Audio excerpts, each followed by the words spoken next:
buenas noches. Bueno, gracias. Gracias por venir. No sé, me siento como en Gran Hermano o en los juicios de Nuremberg. Porque siempre nos preguntábamos por qué Goering llevaba gafas, por esto, porque había focos para que la televisión los pudiera filmar.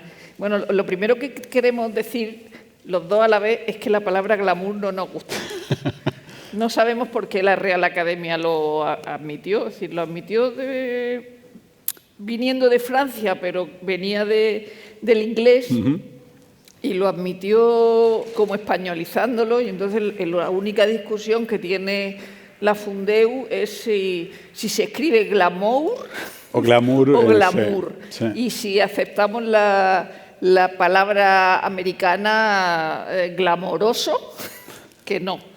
Hay que decir glamuroso, o sea, es que encima es glamoroso. Pero es ese tipo de palabras con 20 capas de pintura y dos manos de polvo, es decir, que no significan nada. Es decir, no, y a veces se utiliza incluso para... Y a lo que se refiere no es precisamente... Es todo lo contrario del glamour. Claro, claro. ¿No? Yo cuando veo una revista que dice fiesta glamurosa, en general no es nada glamuroso. Y sale, Dios sabe qué gente, ¿no? O sea, según la RAE es encanto sensual que fascina. O sea, cuando ven alguna revista el glamour, dicen, madre de mi vida, sí. ¿Pero dónde está el encanto sensual que fascina? Pero bueno, es la terminología con todo este tema tiene mucho que ver, es decir, porque luego está la tontería de socialité, que otra vez una palabra inglesa afrancesada que nosotros importamos. Y es verdad que esa tiene una especial significación porque en realidad suele estar atribuida a alguien, normalmente mujer, de clase alta que participa en actividades benéficas propias de la clase alta. En realidad suele ser gente a la que conoces y no sabes por qué. Decir, señoras que no trabajan. Señoras que no sabes por qué son famosas, ¿no? Sería mejor así, que se refirieran las revistas y señoras que no trabajan. Claro, que son famosas por ser famosas solo, ¿no? Sí. Y luego otra de las palabras, es que este es uno de mis asuntos favoritos, las palabras, ¿no? Otra de las palabras que también tienen que ver con todo este campo semántico es exclusivo. Exclusivo. Entonces, normalmente en los medios de comunicación y en la gente que sigue y copia los medios de comunicación se confunde exclusivo con caro. Es decir, por dar un ejemplo, exclusivo es ir a Sandringham a pasar la Navidad. Porque si no eres de la familia real inglesa no vas a ir a Sandringham a pasar la Navidad por muy rico que seas. Caro es Closter o Mustique, donde también va la familia real inglesa, pero tú puedes ir si tienes el suficiente dinero. Pero ahora todo es un hotel exclusivo, una playa exclusiva, es decir, no son exclusivos, son caros en general. Bueno, ahora Balmoral sí que se puede ir, porque se puede visitar. El rey Carlos lo ha abierto. A mí me encantaría ir a Balmoral. Yo estuve. Pero no voy. Aquí en España lo máximo que se ha hecho por parte de un gobierno balear fue abrir los jardines de Maribén, que son una mierda, o sea, absolutamente son nada.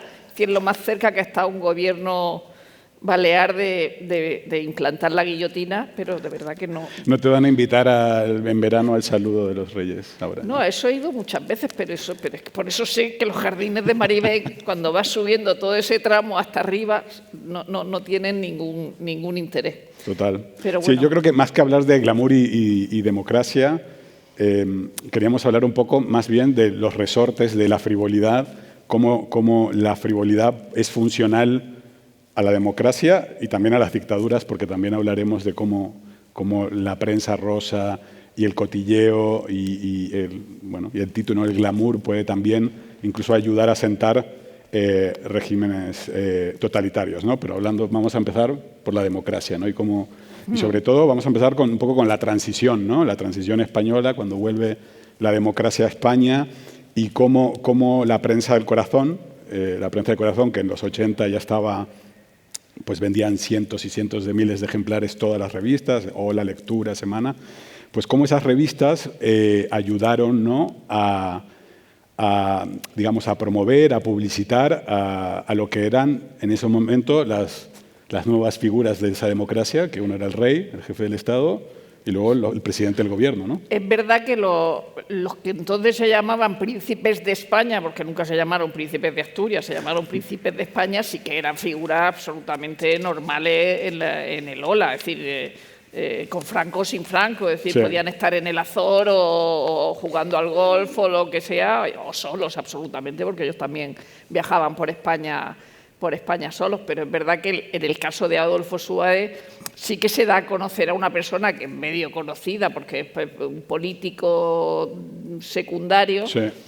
pero cuando llega a la Moncloa era otra época, evidentemente, es decir, porque ahora también un político que se presenta a las elecciones quiere ser conocido de alguna manera y quiere que la gente lo conozca. Si no te conocen, no te votan, o si te conocen, no te votan. Entonces, eso también según por donde lo miren, ¿no? Pero claro, en ese momento no nos planteábamos según qué cosas, ¿no? Y entonces la familia de Adolfo Suárez, cuando llega a la Moncloa, pues llega con todos sus hijos.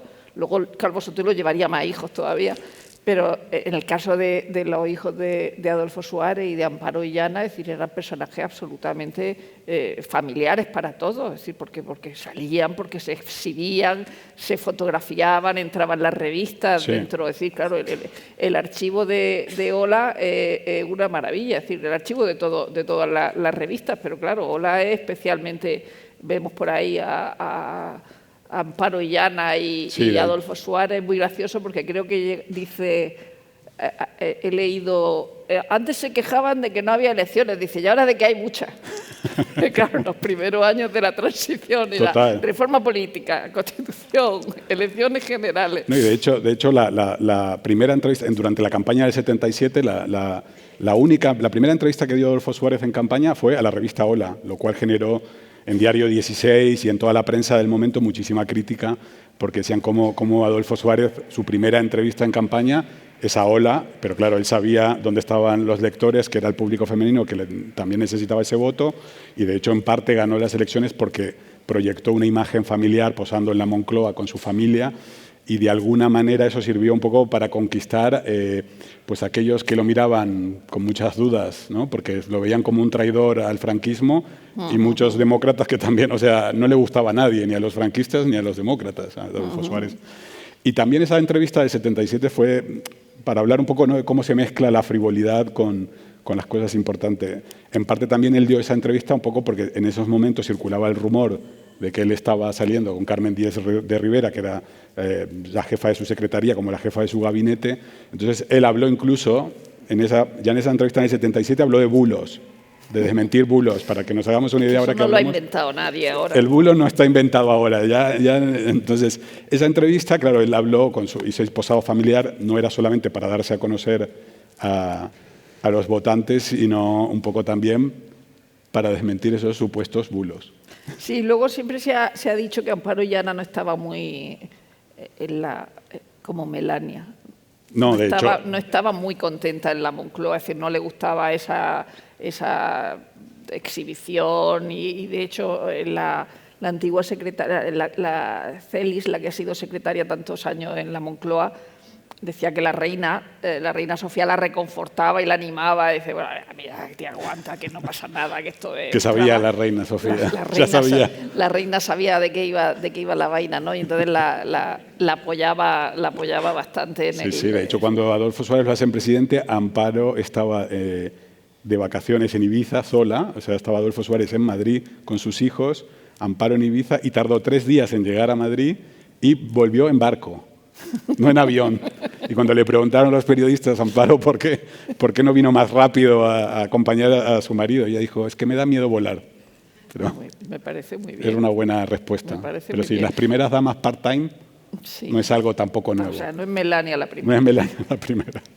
Pero el caso es que nosotros conocíamos a los hijos de Adolfo Suárez, es decir, que hasta el último momento, pues quizá Adolfo Suárez Illana ha sido el más conocido porque se casa con la hija de Samuel Flores, porque se mete a toreros, se mete a políticos, porque ha estado hasta el último momento en la mesa del Congreso, es decir, pero también conocíamos a Laura y a la mayor, a la que murió de cáncer, y conocíamos a Sonsoles, que luego se casa con Pocholo. Es decir, todo este mundo es imbricado también con la frivolidad más absoluta, ¿no? Luego incluso conocimos al marido DJ, ¿no? También llegamos a eso. Que luego participó en un reality que patinaban y todo ese tipo de cosas.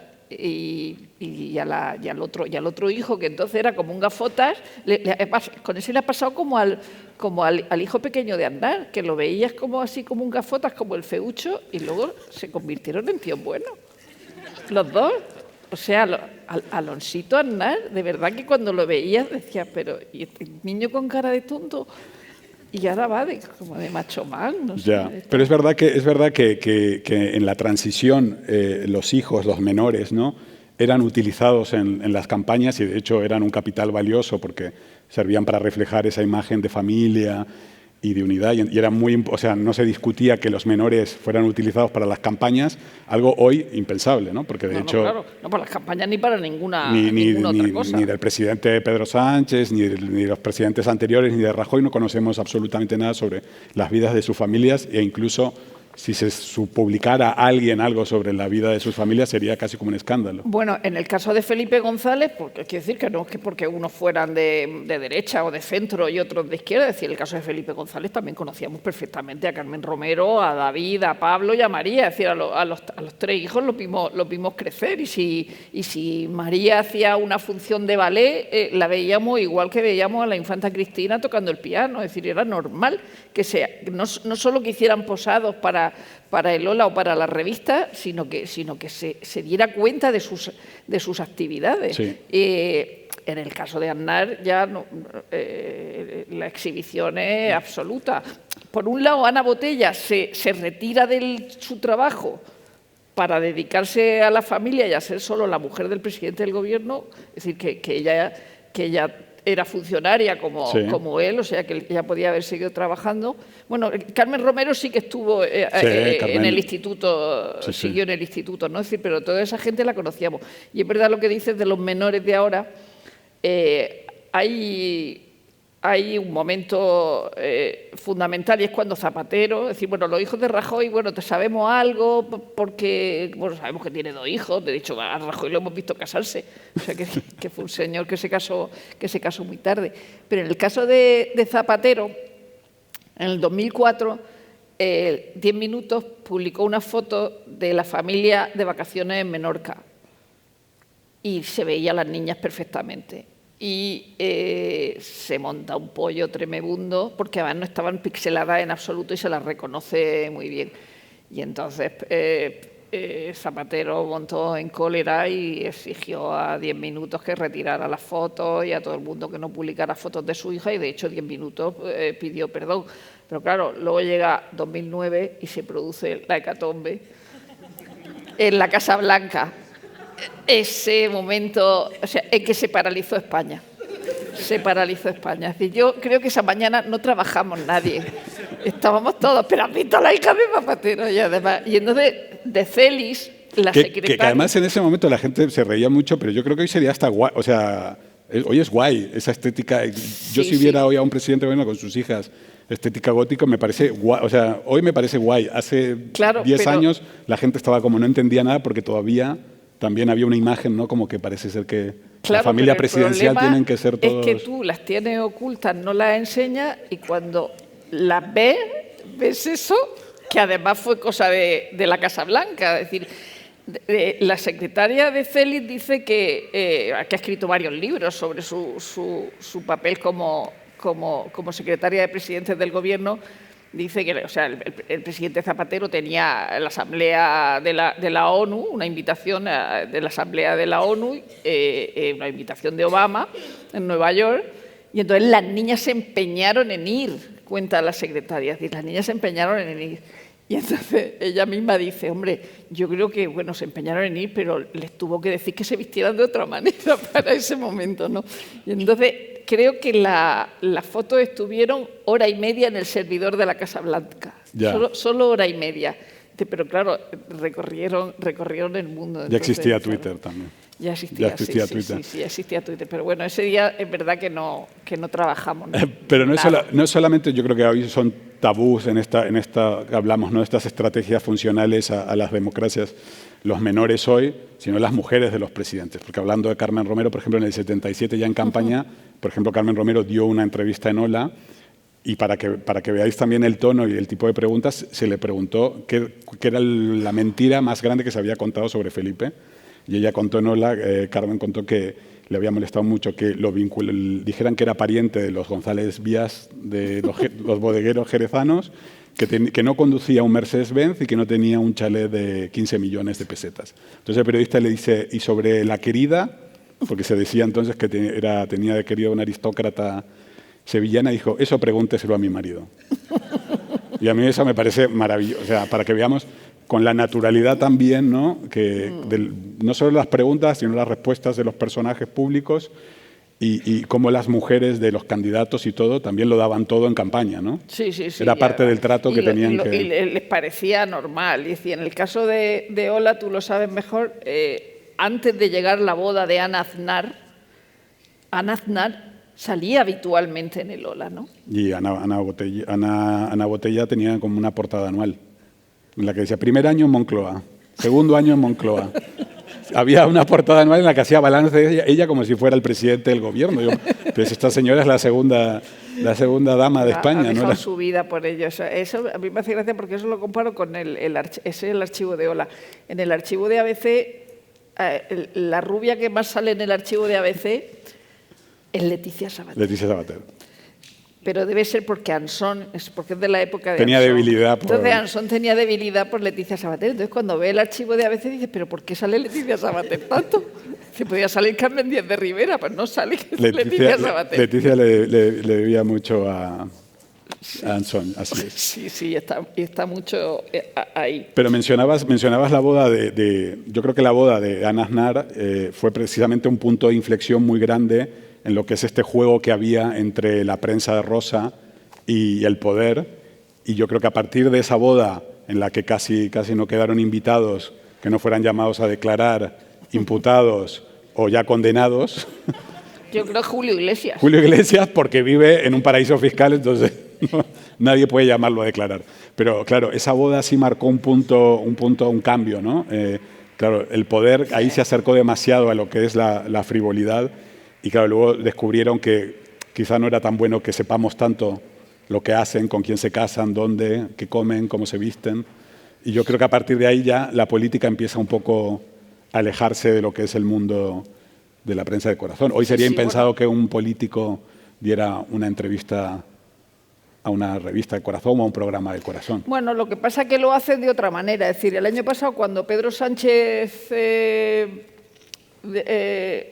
decide que va a ir a todos sitios, y todos sitios significa desde el hormiguero a la pija y la kinky, en la pija y la kinky da muchos datos que no se conocían de la hija. Por ejemplo, dice que estaba viendo la serie Me gusta conducir porque una de sus hijas estaba sacando el carné, que estaba estudiando psicología, que había tardado en decidirse, pero tal. Entonces él mismo está dando informaciones que no se tenían y de hecho en la prensa internacional hay una foto de Ibiza, donde se los ve a ellos dos y a las niñas en bikini detrás.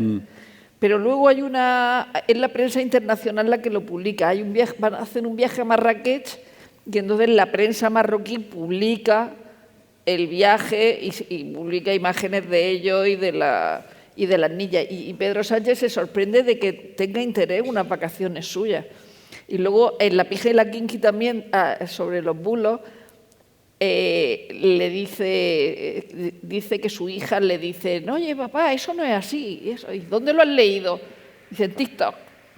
Dice, oye, y le dice, pero en TikTok dicen esto de ti, dice, y es mentira. Dice, anda, bienvenida al mundo. Bienvenida al mundo, ¿no? Sí, es verdad que Pedro Sánchez, por ejemplo, en pandemia hizo esa intervención en Sálvame, ¿te acuerdas? Que entró por teléfono, que se viralizó muchísimo. Yo creo que él sí tiene ¿no? Esa... Pero en Sálvame yo creo que entró cuando el Toro de la Vega, y entró para decir que el PSOE iba a prohibir las salvajadas con los animales. Claro, pero ¿te acuerdas que se habló muchísimo de cómo entraba el presidente a hablar en un programa del corazón, ¿no? Pero yo creo que sí, él no sabe manejar quizá como ese código, que al resto se sienten tan incómodos. Evidentemente, decir que Soraya Sáenz de Santa María también fue al hormiguero y bailó. O sea, que se aprendió el baile. Es decir, que hay un momento en que, evidentemente, de hecho, en España era una cosa anómala que los políticos no fueran a programas de variedades, igual que lo de las revistas. Que no salieran ya en la revista, salvo que le hagan el reportaje, es decir, que ellos no posaban ya para las revistas. Y en el caso de lo del amante de Felipe González, es decir, todo el mundo sabía que Alfonso Guerra tenía un hijo fuera de su matrimonio en Sevilla y una señora en Madrid fuera de su matrimonio en Sevilla, es decir, pero era esa época que como Mitterrand... pues de esas cosas no se hablaba, Total. Es decir, el caso en Francia también da un salto, ¿no? Es decir, da un salto porque del ocultamiento de Mitterrand con su hija y con su mujer, es decir, aparte de la legítima, digamos, cuando llega Hollande, es decir, de hecho, el asunto de Hollande con Julie Gallet, que no estamos hablando de adulterio de ninguna manera, ¿no? Pero es una aventura del presidente francés. Bueno, sí es adulterio, pero es Valérie Trierweiler, que no. Es probablemente la noticia más importante del año en Francia. Sí. Esa, es decir, que decimos, esto es de Lola. No, esto no es de Lola. Las noticias de que Hollande va a llevarle croissant a Julie Gallet por la mañana. Esa portada de Closer. Claro, la portada de Closer es la más importante de la prensa francesa. Luego tiene, evidentemente, la parte folclórica de Valérie Trierweiler tomándose los blisters como Rosa Benito y yéndose a la lanterna con unos cuernos así que había en la puerta. O sea, lleno de cuernos. Claro, ahí. todo era tremendo. Es decir, cuando se va a Versalles a la lanterna con los cuernos, pero no te puede ir a otro sitio. Sí, yo creo que ahora con las redes sociales y las teles, yo creo que el poder en general, los políticos... pues tienen, ¿no? Ellos controlan mejor sus relatos, ¿no? Antes te ponías en manos de un periodista y a ver cómo salías de eso, y hoy con las redes sociales, bueno, a veces sale bien y a veces no, porque también hay que recordar, por ejemplo, los Reyes, Felipe y Leticia, cuando hicieron ese vídeo, que fue ese intento, ¿no? Ese intento de lo que hablamos de estos relatos de generar la familia idílica y todo ese vídeo ellos en Zarzuela, que al final terminó siendo peor que no saber exactamente nada de ellos. Yo creo que era casi mejor, como los emperadores de Japón, no saber nada que... Sí, la mesa que ya era muy triste. La mesa triste. Era terrible. Menos mal que la princesa de Asturias se quemó y la infanta Sofía se moría de risa y la otra quemándose, porque si no, ese momento, es decir, la mesa, el servicio de mesa, la comida, no sé si eran lentejas, cardo o qué, o sea, era una cosa... Sopita y caprese. Muy triste. Sí. Pero claro, es verdad que ahora tienen sus redes sociales y sus community managers. Bueno, y cada uno tiene su estrategia ahora. Ya, pero incluso en el caso de los reyes, es verdad que los reyes Felipe y Leticia han mantenido a la infanta y a la princesa muy alejadas de eso, o sea, que la enseñaban de vez en cuando, es decir, cuando las enseñaban habían crecido muchísimo. Sí. Es decir, evidentemente cuando nacen en la clínica Ruber salen con ella en brazos sin problemas, ¿no? Pero luego había como contadas ocasiones en las que se la enseñaba, y luego siempre está esa comparación con la que es una exhibición en todas las democracias occidentales de las casas reales, de la exhibición de las familias, ¿no? Y entonces siempre hay una comparación. Es decir, ¿cómo Máxima de Holanda va a la feria de Sevilla y las viste de gitanas y las nuestras también, no se visten de gitanas? También la comparación, ¿no?, con la reina Sofía, que en los años 80... Claro, cuando llegan los reyes a ser reyes, Juan Carlos y Sofía, pues Sofía lo hizo todo. O sea, uno ve las hemerotecas de las revistas del corazón de los 80 y la reina Sofía se vistió de folclórica, claro. Fue al Rocío, fue a las minas en Asturias y se puso el mono y bajó a la mina. Sí, ese estaba por claro, ahí, ¿no? O sea, lo hicieron todo, tenían que hacer surf y hacían surf.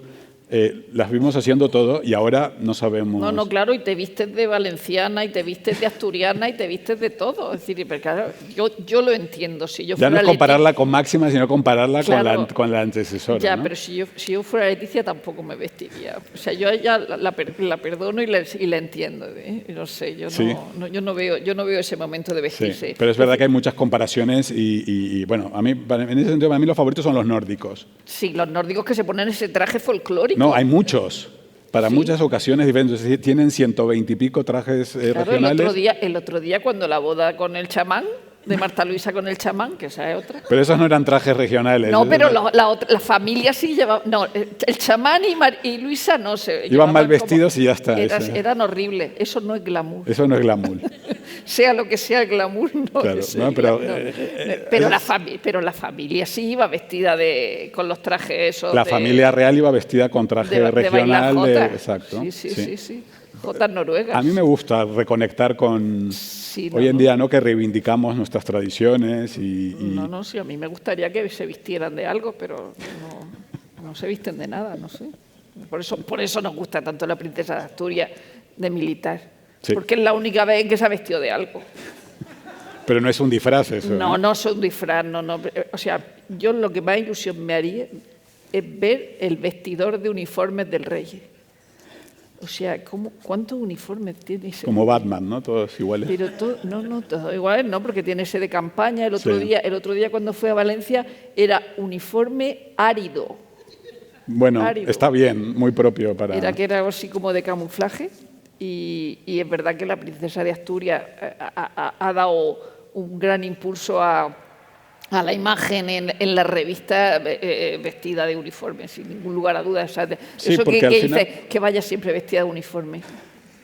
No, porque al final el tiempo cambia y cambian las plataformas, ¿no? Y los medios de comunicación y todo, pero al final el poder siempre necesita generar cercanía. Desde el momento en el que es distante y se pierde cierta, ¿no? Esa conexión, esa simpatía, y eso está muerto. Claro, eso es lo que se criticaba cuando a las niñas se las enseñaba poco, es decir, porque la familia real necesita cercanía, necesita que los conozcan, necesitas que sean como de tu familia. Es decir, que tú cuando tú veías al rey Juan Carlos y era como alguien de tu familia, porque no lo estabas viendo todo el día, todo el rato. Digo el rey Juan Carlos porque era el jefe del Estado, es decir, pero a todo, es decir.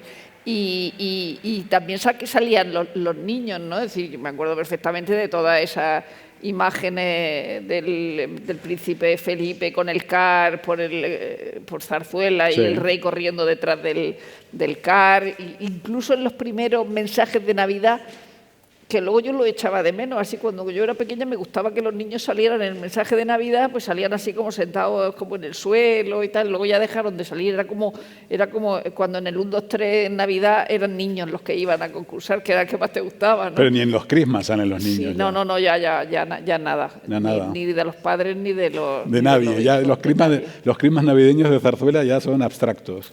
Sí. Es como una cosa... Bueno, la entonces princesa llamó a Cristina para que le hicieran las fotos aquella... El montaje.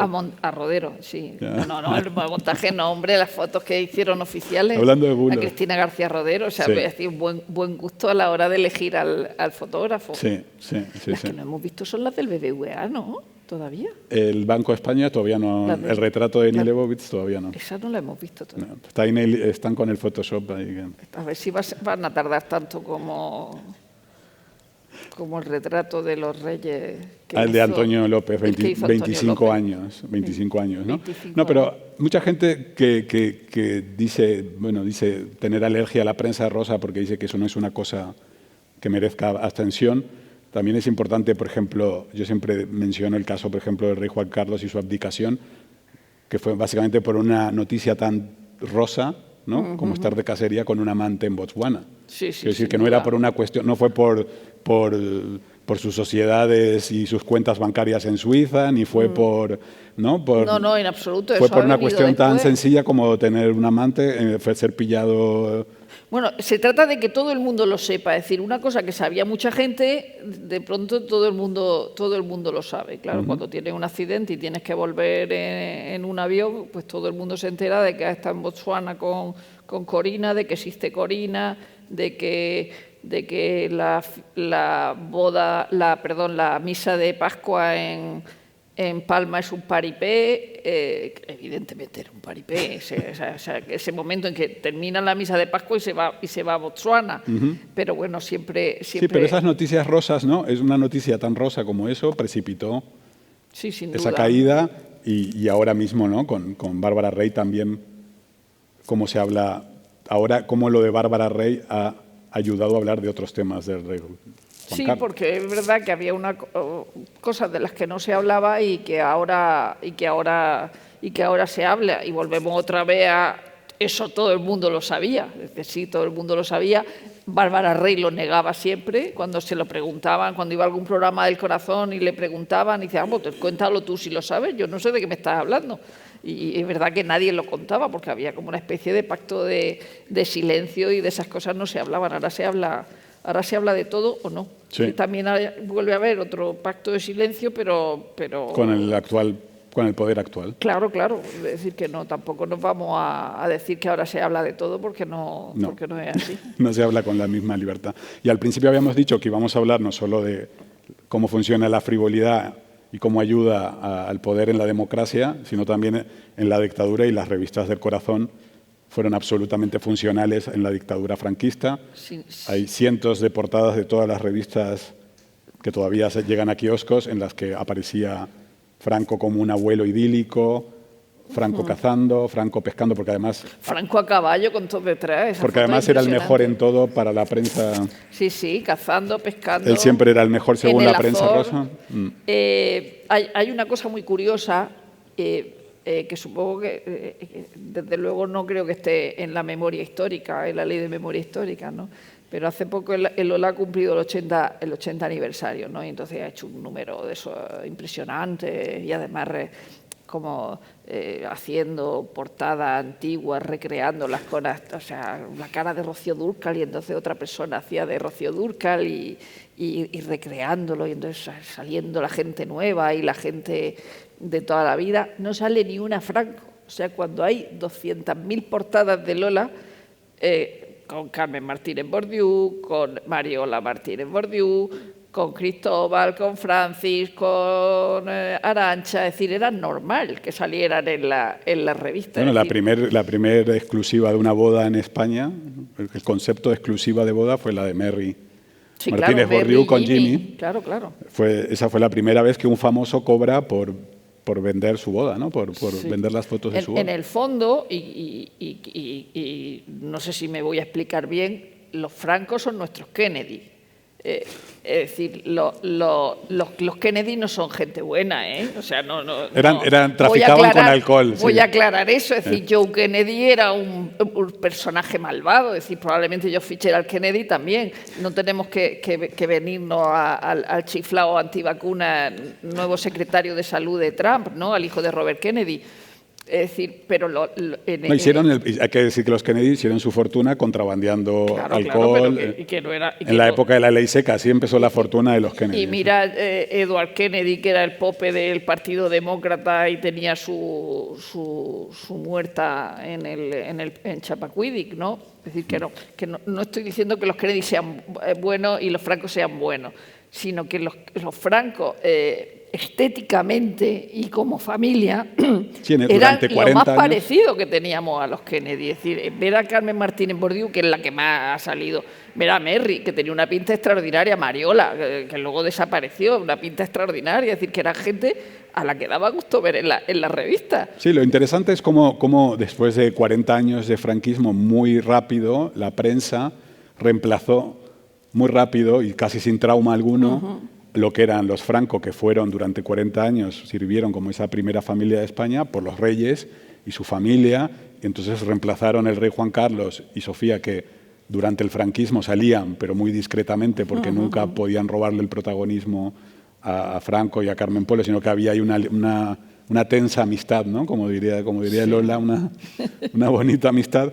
Pero claro, inmediatamente cuando se inicia la transición, la prensa reemplaza rápidamente, los Franco dejan de salir. Sí, sí. De hecho, hay una portada, yo creo que una de las portadas más interesantes de la historia de Ola es una del 77, que son 3 fotos, y una es Carmen Polo llorando la muerte de Franco. Otra fotografía es un grupo de jóvenes franquistas despidiendo a Carmen saliendo del Palacio del Pardo, y otra es el príncipe Felipe cumple 8 años. Entonces era pasado, presente y futuro de España, resumido en una portada, y nadie se extrañó como que de un día para el otro no, pero los medios cambiaran a unos igual por otros. Que era normal que todas esas revistas que son de coleccionistas de la muerte de Franco y de la proclamación del rey Juan Carlos, ¿no? Es decir, esa foto, la verdad es que la foto de Carmen Polo es impresionante con ese velo hasta los pies, ¿no? Y luego de la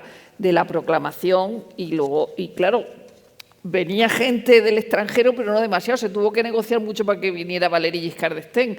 Pero, por ejemplo, y hablando de países no democráticos, estaba el rey Mohamed, el rey de Marruecos actual, como un niño vestido con el traje tradicional marroquí en la proclamación. Por supuesto estaban los príncipes de Mónaco y tal, pero Valéry Giscard d'Estaing fue el triunfo de que viniera un representante importante de un país democrático. Y con lo que decimos de las dictaduras, aparte evidentemente de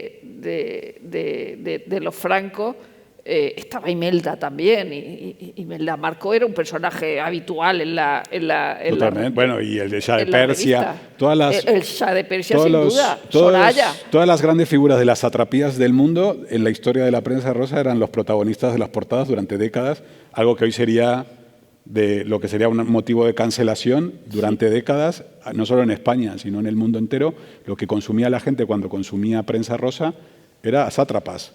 Si no era el Shah de Persia, era el rey de Marruecos, era Faradiva. El rey de Marruecos, de pronto, Hassan II era proclamado el hombre más elegante del mundo. Sí.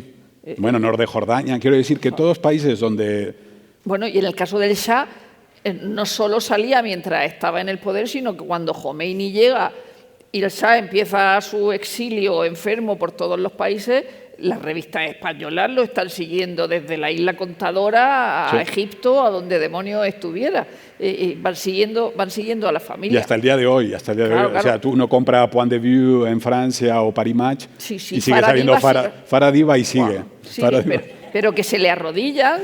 ¿Has visto imágenes que se le arrodillan? Es alucinante. Por eso. Pero es interesante cómo la prensa rosa en general no solo ha sido funcional y ha servido a las democracias y ¿no? a dar a conocer a políticos, candidatos, a ganar campañas, sino también cómo ha sostenido a figuras no solo totalitarias, sino también populistas. Claro, populistas. Bueno, el caso de Evita es evidente, ¿no? Es decir, Evita... Sí, Evita Perón, no solo... Bueno, en la prensa española durante los años 50 estaba entregada a Evita.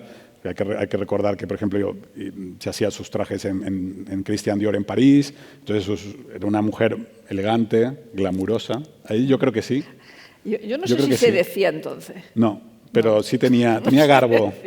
No, una mujer con mucha elegancia. Y que luego ya sabía manejar eso, ¿no? Que pues iba a repartir juguetes o alpargatas en barrios pobres de Argentina, pero ella iba con su tacón, con su bisón, con su joya, y además ella explicaba que ella sentía que ella necesitaba transmitir esa ilusión a esa gente que no tenía nada, ¿no? Algo que hoy sería... Que a los pobres les gustaba que fuera con todo ese... Ella lo decía así, efectivamente, ¿no? Algo hoy complicado, ¿no? Pero... Descamisados, diría que a los pobres les gusta que vaya así vestida, ¿no? Bueno, en Argentina, por ejemplo, ahora estamos volviendo un poco a eso, en ese sentido de que hay ese juego, ¿no? Entre los programas de cotilleos y frívolos con Milei. Están muy entregados a él. Sí, su actual pareja es una presentadora, Yuyito González. Sí, bueno, lo he visto bailando en Claro, en va a Miami. programas a bailar. Sí, no, pero cuando ha ido a ver a Trump, bueno, en el caso de Susana Jiménez se fue de Argentina. vive, bueno, ahora ha vuelto, pero sí por vive eso, entre Uruguay y Argentina. es decir, pero bueno, evidentemente es simpatizante de Ella lo gay. dijo, sí. Sí, bueno, y Mirta también. Mirta ha sobrevivido a todo. Bueno, es que Mirta es la persona Mirta Legrand es la persona en pantalla que ha roto todos los récords mundiales. Claro. De presentadora en pantalla. Sin duda. María Teresa Campos, la pobre, cuando la retiraron decía, pero es que ¿por qué Mirta puede estar en la tele y yo no? O sea, 97 años, Mirta. No, sí, 97, no, es tremendo. Se me ha olvidado antes de que la gente no sale ahora, nos parecería mal que la gente de países no democráticos saliera, pero tenemos el ejemplo de la jequesa de Qatar. Sí. Es decir, que, claro, ¿cómo no va a sacar una señora con ese aspecto? O sea, es que una cosa verdaderamente impresionante. Y luego también... Bueno, el rey de Marruecos cuando estaba casado con la Salma, la princesa Salma, también salía mucho ella. Sí. Era una forma de generar cercanía al rey de Marruecos, que no es precisamente una persona cercana a nadie. Sí. De alguna manera utilizaba a su esposa para que fuera...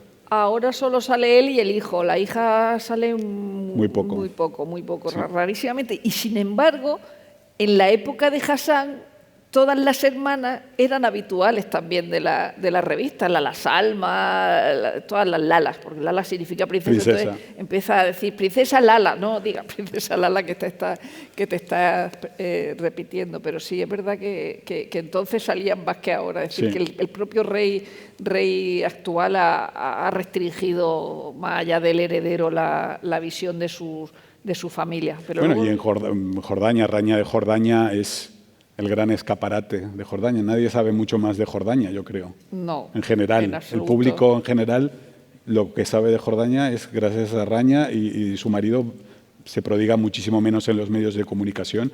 Y de hecho, por ejemplo, ahora en la guerra de Gaza, la que ha dado el discurso comprometido a favor de Palestina ha sido Raña, no ha sido el rey como tal. Sí, esta semana salía en el Lola una página fascinante que salía con una nieta o con un nieto y dice, las reinas también concilian, porque la llevaba en brazos. Pero si viven conciliando. Las reinas también concilian. Son las únicas que no tienen problemas de conciliación. De conciliación, sí. Totalmente. No, y tenemos el caso de Melania, ¿eh? Tenemos el caso de Melania, que es fascinante y vamos a ver, porque además es una incógnita. Es decir, el primer mandato de Trump, ella no se trasladó a la Casa Blanca hasta 6 meses después de tomar posesión, ¿eh? Todo el tiempo que pueda ganar para estar lejos de él. Claro. Pero es que en este mandato la CNN ha llegado a decir que no se va a trasladar a la Casa Blanca. No, ya lo dijeron, que va a ser ella tiempo. Que ella va a ir a los actos que sean imprescindibles y de hecho ya lo ha demostrado el miércoles pasado cuando Biden y Jill Biden reciben a los sucesores, que es una cosa como tradicional, que también lo hagan las primeras damas, y Melania no fue. Claro, dice, es porque el FBI me ha abierto los cajones de las bragas en Mar-a-Lago, pero en realidad, ¿para qué va a ir? O sea, ella dice, el FBI me ha registrado mi ropa interior y es culpa de los Biden que han dado la orden, ¿no? Pero en realidad, primero, Melania ya se conoce la Casa Blanca, no necesita que Jill Biden se la cuente. Y luego veremos a ver en qué actos participa Melania. Bueno, yo creo que en el caso de Trump, es que en el caso él no necesita, tiene a Ivanka. Sí, claro. Que la utilizó mucho en su primer mandato como la cara amable. Y a Lara Trump, y a la nuera, que también es... Claro, utiliza a sus hijas y efectivamente como para intentar transmitir una cara amable, aunque a mí las mujeres Trump me parecen igual o más inquietantes que él. Muchísimo. Pero en el caso de Melania, que sí ha participado en algún acto de campaña, también es verdad que lo ha coincidido con su libro. Con la salida de su libro, entonces también supongo que habría un poco de promoción. Es curioso porque en el libro, que es un poco decepcionante, yo me lo imaginaba más como Coffee Table Book, grandote y tal, lleno de fotos, y es un poco pequeño, tiene fotos, pero no es un libro muy espectacular, ¿no? Entonces una de las fotos es portada del Vogue, donde dice la nueva mujer de Trump. Y claro, ese asunto del Vogue es importante, porque es como la estás tratando como si fuera miembro de una satrapía y no la saca. Es decir, Anna Wintour no ha sacado a Melania Trump como primera dama en el Vogue cuando ha sacado a todas las feas de otros presidentes, y a la tía más guapa que ha sido ninguna vez primera dama no la saca en el Vogue porque no le sale de las narices, porque es la mujer de Trump. Sí. Es que es una cosa verdaderamente sorprendente, ¿no? Bueno, yo en ese caso, yo creo que... ahí, mira que Anna Wintour no me cae bien, ¿eh? Pero ahí yo estoy a favor de ella. Pero que que una primera dama sea la mujer de Bush, la mujer de Biden, yo recuerdo que justo... o la mujer de Carter, hombre, que no son bellezas precisamente, y no saque a Melania. Pero te voy a decir por qué Anna Wintour en parte no ha sacado a Melania, por ejemplo. Recuerdo perfectamente, había una edición de México de Vanity Fair y sacaron a Melania, comía en un plato un montón de joyas, y coincidió que estaban levantando el muro en la frontera con México, y por lo tanto las ventas...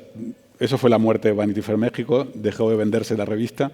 Entonces, claro, Anna Wintour tiene que medir también a sus anunciantes y sus ventas, y sabe que quizás sacar a Melania, no sabe si de aquí a un mes, cuando salga Melania en portada, no esté Trump ya anunciando o un muro, o una tercera guerra mundial, o la aniquilación, o vender Ucrania a Rusia. Entonces, claro, yo la entiendo. Tratándose de Trump, yo creo que es un peligro, es demasiado peligro. Puede ser, pero sigue siendo... No tanto por Melania en sí, sino por lo que significa Melania. Ya, pero sigue siendo rarísimo que Melania no haya salido en la portada de Vogue siendo primera dama. Es decir, porque no se van a encontrar una primera dama como esa. Vamos, en la vida. Vamos. No sé, yo me quedo más con... ¿Quién es más guapa? Yo me quedo con Jackie. Jackie.